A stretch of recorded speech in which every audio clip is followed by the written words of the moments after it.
नमस्कार, मैं जितेंद्र चतुर्वेदी। तो इन दिनों दिल्ली नगर निगम को लेकर घमासान मचा हुआ है। आम आदमी पार्टी के अपने तर्क हैं और भाजपा के अपने, और दोनों एक दूसरे को कटघरे में खड़ा कर रही हैं। हालांकि आम आदमी पार्टी के हमले तो काफ़ी तीखे हो चले हैं और वो न सिर्फ भाजपा को बल्कि एलजी को भी कटघरे में खड़ा कर रहे हैं और बाकायदे उनकी मंशा पर सवाल भी उठा रहे हैं कि साहब उन्होंने कैसे एल्डरमैन बनाए और फिर कैसे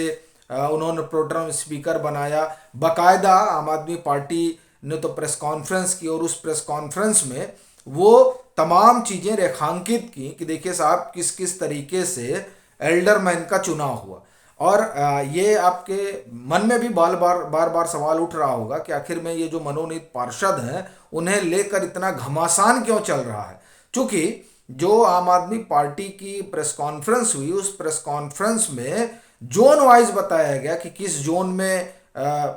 भाजपा के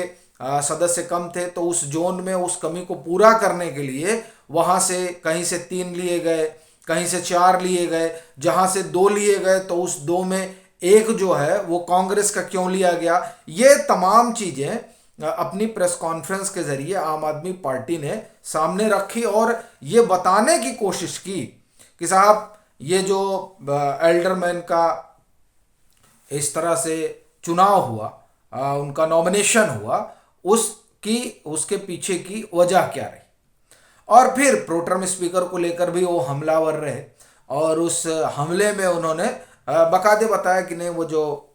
एलजी साहब बता रहे थे कि नहीं ये क्राइटेरिया है वो क्राइटेरिया है, उसको भी उन्होंने अपनी प्रेस कॉन्फ्रेंस में खारिज किया। हालांकि वो आम आदमी पार्टी की प्रेस कॉन्फ्रेंस थी तो उसमें से उनको जो कुछ एलजी कह रहे थे उसे खारिज ही करना था और एलजी पर सवाल ही खड़ा करना था। चूंकि अगर पिछले 5-6 महीनों से देखा जाए तो एलजी पर तो आग बबूला ही है, वैसे पहले भी रहते रहे, लेकिन अभी तो हम बात चूंकि जो मौजूदा एलजी और आम आदमी पार्टी के बीच जो चल रहा है उसकी कर रहे हैं, तो उस लिहाज से अगर आप देखें तो उन्होंने उनके उन तमाम निर्णयों और जो उन्होंने उनके यहाँ से जवाब आया उस जवाब पर एक तरह से ऐतराज जाहिर किया। अब बड़ी बात यह है कि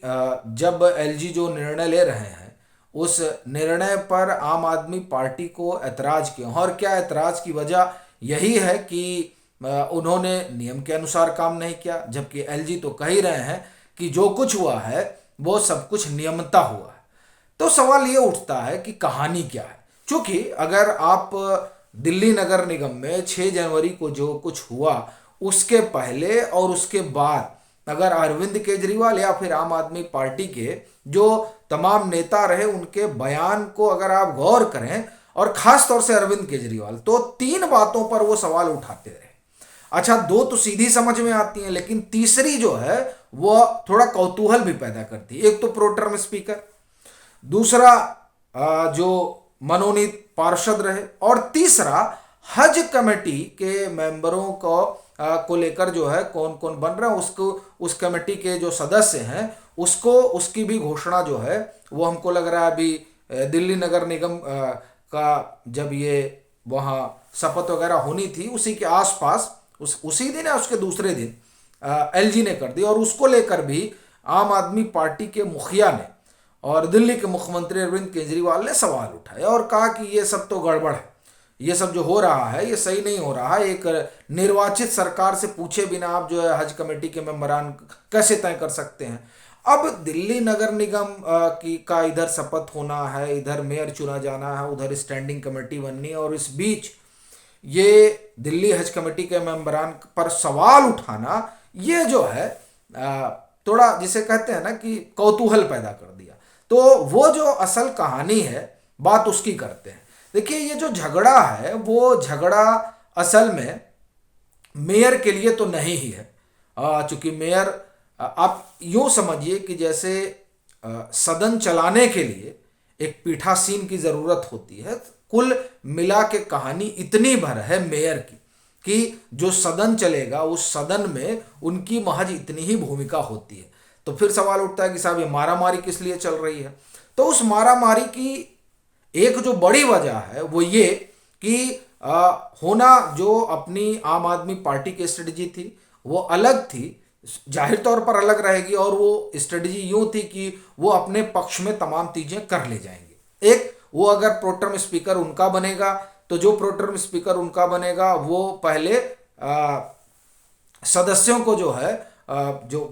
पार्षद हैं उनको शपथ दिला देगा, और फिर जो है पार्षद मेयर बना देंगे, मेयर चुन लेंगे और आम आदमी पार्टी के मेयर बन जाएगी। और जब आम आदमी पार्टी के मेयर बन जाएगी तो वो अपने हिसाब से काम करेंगे। अपने हिसाब से करने का मतलब ये हुआ कि जो मनोनीत पार्षद हैं उन पार्षदों को वो चाहे तो शपथ दिलाए न दिलाए, चूंकि अब वो पीठासीन हो जाएंगे, और जब उनको शपथ नहीं ले पाते हैं तो दरअसल असली खेल वहीं से शुरू होता, चूंकि जो वहां पर स्टैंडिंग कमेटियां हैं, सारा मामला स्टैंडिंग कमेटी का ही है। स्टैंडिंग कमेटी ही सारे निर्णय लेती है और असल में सारी ताकत जो है वो उन्हीं स्टैंडिंग कमेटियों के पास होती है। और ये पूरा झगड़ा चल रहा है, वो झगड़ा उन स्टैंडिंग कमेटियों में अपनी भूमिका बनाए रखने, और आप ये समझिए कि जो कुछ भी वहां चलेगा, जो कुछ भी होगा, मतलब अगर 2 रुपए भी खर्चा करना है एमसीडी को, तो उसके लिए जरूरी है कि स्टैंडिंग कमेटी पहले उसके लिए तैयार हो, और स्टैंडिंग कमेटी तैयार हो, वो प्रस्ताव भेजेगी, फिर वो जो है वहां हाउस में पारित होगा। तो कुल जमा कहानी ये थी कि स्टैंडिंग कमेटी पर किसी तरह से अपना वर्चस्व बना रहे, और उधर भाजपा भी इसी में लगी हुई थी कि स्टैंडिंग कमेटियों पर उनके लोग रहें। और आपको ध्यान होगा शुरुआती दिनों में जब ये चर्चा चल रही थी कि साहब चुनाव हो रहा है और उसमें मेयर के लिए ये खड़े नहीं कर रहे हैं, फिर ये हुआ कि भाजपा ने कहा कि नहीं साहब हम जो है मेयर का चुनाव लड़ेंगे नहीं, बाद के दिनों में मेयर का उम्मीदवार ले आते हैं। लेकिन इन सब के बीच एक बात और भी आ रही थी कि दरअसल भाजपा पूरा फोकस जो कर रही है वो स्टैंडिंग कमेटियों पर कर रही है, क्योंकि जो कुछ भी वहां होना है वो सब स्टैंडिंग कमेटियों के जरिए ही होता है, क्योंकि सारी पावर नगर निगम की स्टैंडिंग कमेटियों के पास है। तो अगर वहां आपका चेयरमैन होगा तो ही कोई बात बन पाएगी। भले आप चलिए आप मेयर बना लिए, लेकिन मेयर का तो काम सिर्फ इतना है कि साहब वो हाउस ठीक से चले, उससे उससे ऊपर तो कुछ ऐसा है नहीं। जो कुछ है वो सब स्टैंडिंग कमेटी में है। तो इसलिए जो रसाकसी थी वो ये थी कि साहब अब प्रो टर्म स्पीकर बन गई सत्या शर्मा, और वो शपथ दिलाने लगी मनोनीत पार्षदों को। तो जब मनोनीत पार्षदों को शपथ दिलाने लगी तो ये तो तय हो गया कि मनोनीत पार्षदों के शपथ दिलाने के बाद से जो स्टैंडिंग कमेटी होगी उस स्टैंडिंग कमेटी में वो वोटिंग कर सकते हैं, अपनी भूमिका निभा सकते हैं, और जब तक शपथ नहीं लिए रहेंगे तब तक कुछ कर नहीं सकते, क्योंकि आप जब तक शपथ नहीं लिए हैं आप पार्षद नहीं है। और ये हर जगह है, चाहे वो विधानसभा हो चाहे लोकसभा हो, सदस्य जब तक शपथ नहीं लेता तब तक तो वो सदस्य नहीं ही बन पाता है। तो ये खेल था कि या तो ये लोग शपथ न ले पाए और पहले जो है शपथ सदस्यों का हो जाए। तो इस तरीके की रसाकसी वहां चल रही थी कि उसके जरिए स्टैंडिंग कमेटी में भूमिका बढ़ाई जाए। और इसीलिए जो प्रेस कॉन्फ्रेंस हुई उस प्रेस कॉन्फ्रेंस में जो जोन बताया गया, जैसे सेंट्रल जोन, नरेला और फिर सिविल लाइंस जोन, तो यहाँ पर बाकायदे जो नाम लिया जा रहा है कि इनको लाना था उनको ले आए, उनको लाना था इनको ले आए, तो वो दरअसल आम आदमी पार्टी ये आरोप इस तरीके का लगा रही है। लेकिन कुल जमा तो यही है कि स्टैंडिंग कमेटी में भाजपा भी चाहती है कि उसकी मौजूदगी जो है वो वहां मजबूत रहे और जो चेयरमैन वगैरह हो उसी के रहे। अब ये अलग बात है कि चेयरमैन स्टैंडिंग कमेटी का कोई और हो किसी और दल से और मेयर किसी और दल से होगा, तो जो घमासान आप देख रहे हैं एलजी और आम आदमी पार्टी के बीच या आम आदमी पार्टी के मुखिया और केंद्र के बीच, दरअसल वही घमासान फिर मेयर और स्टैंडिंग कमेटी के चेयरमैन के बीच हो जाएगा, क्योंकि अब वहां वो और निर्णय लेंगे और वहां और निर्णय चलेगा। तो इस तरीके से अगर आप देखें तो एक अलग परिदृश्य तो नजर ही आता है। मगर अभी जो लड़ाई है उस लड़ाई में कहानी बस इतना भर है कि किसी तरीके से स्टैंडिंग कमेटी में भी आम आदमी पार्टी का वर्चस्व रहे और इधर भाजपा चाहती कि उसका वर्चस्व रहे। और इस बीच जो हज कमेटी वाला मामला है उसमें आम आदमी पार्टी का आरोप है कि दरअसल उसमें जो मेंबरान बनाए गए हैं उन मेंबरान के जरिए वो अपना जो है पक्ष मजबूत करना चाहते हैं।